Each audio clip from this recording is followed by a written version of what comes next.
Luka essula ya 18 okuva ku lunyiriri olw'omwenda n'abalala abaali beerowooza ku bwabwe okuba abatuukirivu nga banyooma abalala bonna n'abagamba olugero luno nti abantu babiri baalinnya mu yeekaalu okusaba. Omu mufalisaayo omulala muwooza. Mufalisaayo n'ayimirira n'asaba yekka ebigambo bino nti ayi Katonda nkwebaza kubanga siringa abantu abalala bonna abanyazi abalyaz'amaanyi abenzi newankubadde ng'ono ono yeefunira gwayiikiriza n'amusonga nako newankubadde ng'ono omuwooza n'asonga ku musajja w'abandi azze okwesabira ebibye.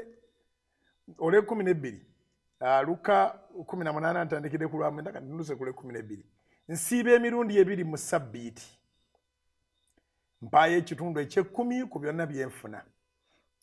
Naye omuwooza n'ayimirira wala atayagala na kuyimusa amaaso ge mu ggulu naye ne yeekuba mu kifuba ng'agamba nti ayi Katonda onsaasire nze alina ebibi.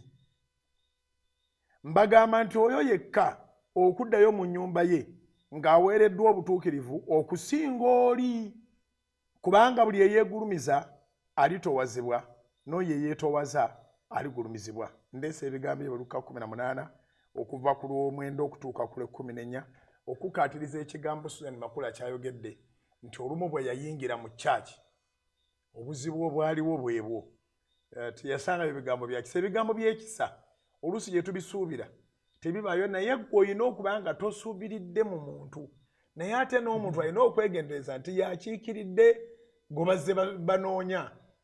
We are ambassadors of Christ in the church. Newankubadde nga azze tajjiriridde muntu naye ate omuntu yagenda okwogera.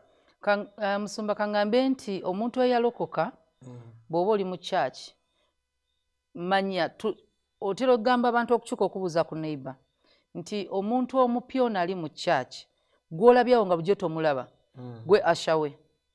Okay.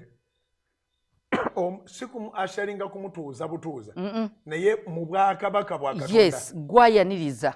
Suzan osaala ebigambo ebipya bingi ekitegeeza buli gwe tutulana naye asha buli omu kasitaaba nga mulokole oba asha w'omupya.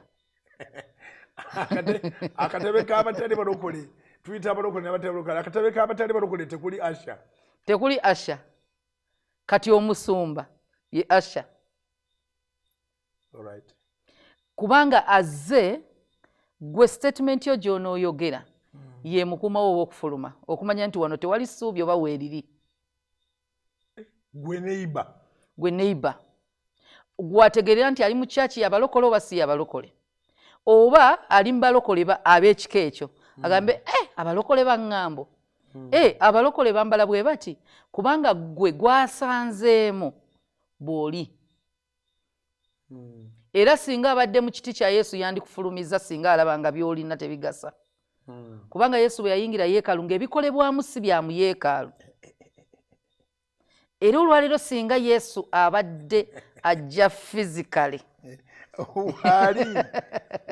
no kyetugamba nga bw'olaba nti physical najja n'azikwata n'agoberawo nga tukiraba nti yakubye emigga amameeza n'agakyusa, ekyo kakyova olaba ekisa kino kirungi era ne kireetera obuzibu abamu nti batandise okwerabira eggulu n'eggeyeena.